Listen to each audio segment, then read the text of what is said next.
As Sri Lanka marked Independence Day on the 4th of February, we paused to ask harder questions. What does independence truly mean? And are we doing it well? In this no-holds-barred conversation, Lenin Medal winner and public policy advocate Rohan Pethiyagoda challenges our assumptions about freedom, responsibility, and the unfinished business of nationhood. Happy Independence! Thank you very much. So we celebrate independence every year, but in Sinhala it is called Nidahas Dinaya. Now, which vaguely translates close to freedom, but are we talking about the same idea or are we confused as a people? To the extent to which we refer to Nidahas Adhyapanya, free education, I suppose it does, because that doesn't mean very much as well. Parents are not getting free education, they're getting education that is free of charge. Freedom in the context of independence, I don't think made a lot of sense, because of course technically we are free of the colonizer, which was the British Empire. But when we did end up getting freedom in 1948, it ended up to be something of a damp squib. Independence from whom? The British, global power structures, debt, our own political class, or our habits of thinking? I think it was something else altogether. It was an independence from responsibility. Let's play a little mind game. Imagine that we woke up tomorrow morning and found that we had no national debt, no overseas debt, no local debt. Somehow a fairy godmother had erased all the debt. And then somebody had come and put in the central bank, in foreign exchange, enough money for us to run the country for the next year without charging a cent in VAT or tax or anything. In today's money, $11 billion.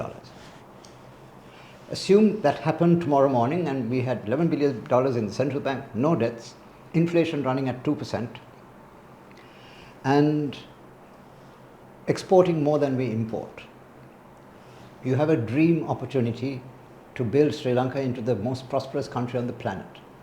And then, within 10 years, we squander all that and we end up with massive debts, a collapsing economy, and social unrest. That's pretty much what we got. When the British left in 1948, they left us with, at that time, 50 million pounds in the bank. 50 million pounds was enough to run the country for a year. We were exporting more than we imported. Our rupee was tied to the Indian rupee, now it's 1/3 the value of the Indian rupee. And we got ourselves into a total mess. If a country can't protect its own ecosystems, if it can't protect its language diversity or institutional integrity, can it honestly call itself independent? You can't. Of course you're independent to the extent that a mad person is independent. But when you look at the fourth factor which you didn't mention, which is how you get food in your mouth, how do we get prosperity? We lost out on that opportunity because we squandered that at the very outset. Because when you think about it, at the very beginning, what did that first 10 years involve? It involved governments, first of all, disabling and crippling the private sector by doing the things that the private sector would normally do. We set up corporations for everything you see around you. There was a cement corporation, a steel corporation, a leather corporation, a textile corporation, a salt corporation, a paper corporation, a sugar corporation, a tire corporation. Where does this end? They just grabbed the whole economy. And who was it grabbed by? By politicians who were completely incompetent.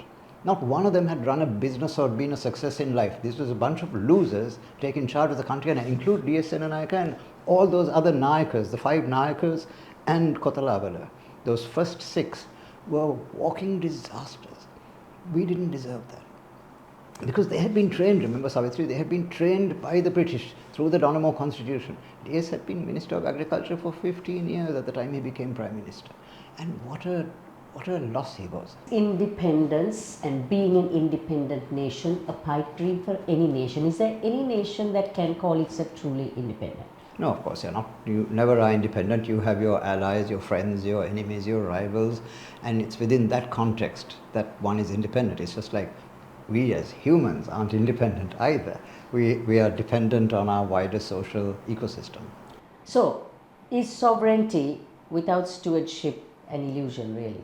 It is entirely an illusion, and that is the message I think we need to get, that we became our own enemy in a totally empowered state and a disempowered people.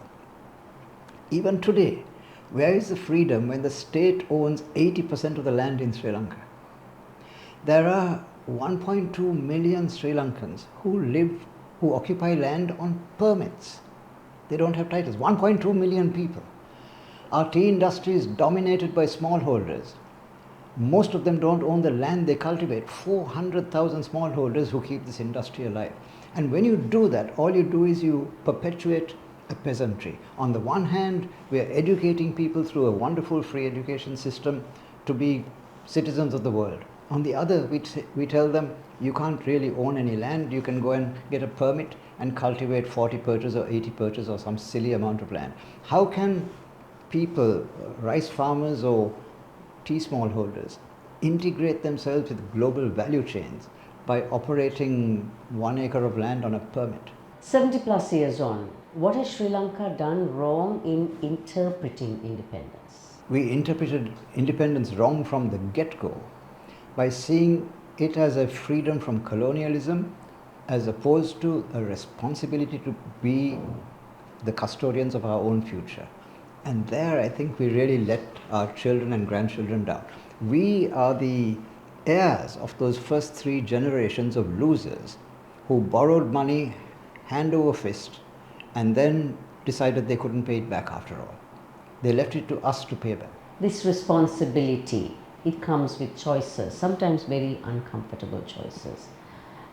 Do you see this happening, these choices being made by the powers that be? No. I think Sri Lankan Airlines is a really good example of this. We're still losing money. Even this year the government allocated 20 billion rupees. 20 billion rupees paid after all by many people who've never been on an airplane before, by farmers who pay VAT, for example, to run this loss-making enterprise that up to now has lost more than 600 billion rupees, and we still keep pumping money into it. Why do we do that? Because shutting down Sri Lankan Airlines, which is a logical thing, if you've got a cancer, you excise it surgically, but shutting down Sri Lankan Airlines is the most logical thing to do, but you can't do it because the people don't want you to, because they want to feel the proud owners, the proud, free, independent owners of a national carrier, even though it makes colossal losses. Sri Lanka as a nation has been obsessed with this post-colonial grievance, and does that prevent us from actually asking the harder questions about our own failures? What is the basis of this post-colonial freedom, Savithri? In 1948, when we got independence, we were the envy of the world. We were the most prosperous country in Asia. We were the most prosperous country after Japan and Malaysia in the whole of Asia. South Asia, we were obviously ahead of India by leaps and bounds. And despite having that wonderful opportunity of prosperity, of order, of an expert judiciary, of a very competent civil service, it just took us 10 years to get from there to race riots in 1958, to Sinhala only in 1956, and nationalization of just about everything. If you think about it, in those first 10 years, nationalization was a craze with these politicians who had just got their hands on power, their greedy little hands on power, because they nationalized ports, petroleum, transport, education. The whole idea of having a diverse education was destroyed by that first generation of those first 6 losers who became Sri Lanka's leaders. I don't know why we go and hang flowers on D.S. Senanayaka's neck. We should not venerate that man. He was, I'm not saying he was in some way unpatriotic. He was just not up to the job. He was not the visionary that Sri Lanka needed. What would you have done in 1948 when you did sign that piece of paper that gave Sri Lanka, or Ceylon at the time, independence? I would have made it an absolute meritocracy. A meritocracy hurts at the beginning because it seems so unfair that people who don't have competence to do certain things are not allowed to do them. But if you have a meritocracy, you have excellence. That was how Singapore came to be what it is. Sri Lanka and Singapore are not comparable. That's a city-state. We are a nation-state. These are chalk and cheese. But at the same time, countries that have meritocracies tend to do much better than those that don't. The whole idea that, you are deserving of a good job even though you're not competent, therefore we must give you a good job. No, unfortunately it doesn't work. When you have people of merit doing the right things, you choose the best person for every single job. then that rising tide basically tends to float all the boats. Patriotism, nationalism, do we confuse all this with independence? Yes, we do. And again, we make ourselves the victims rather than the architects of our destiny. We often have this idea that the British divided and ruled. But are we just pieces on a chessboard that can be just divided and ruled? We were not victims. We were the ones who chose to be divided and ruled. If you think about British power in Sri Lanka, at the height of the colonial enterprise just at the outbreak of the First World War in 1912, 1913, the British had only 1,000 people with arms in Sri Lanka. There were 1,000 armed people. And the Sri Lankans were completely complicit with that.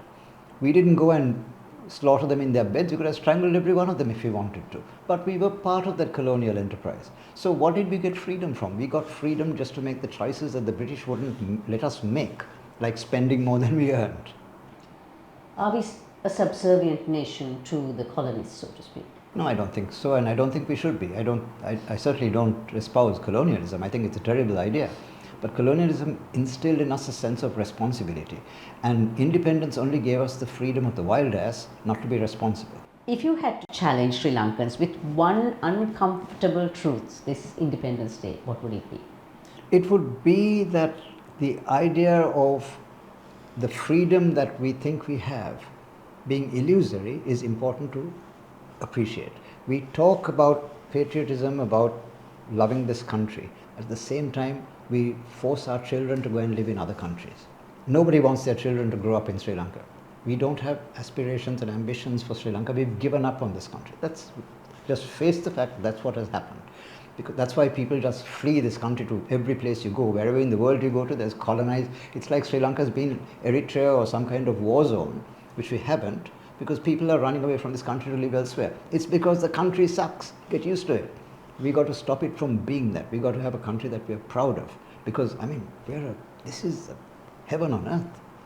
So thank you for joining our 300th program today. Thank you for watching as well. Here's to 300 more.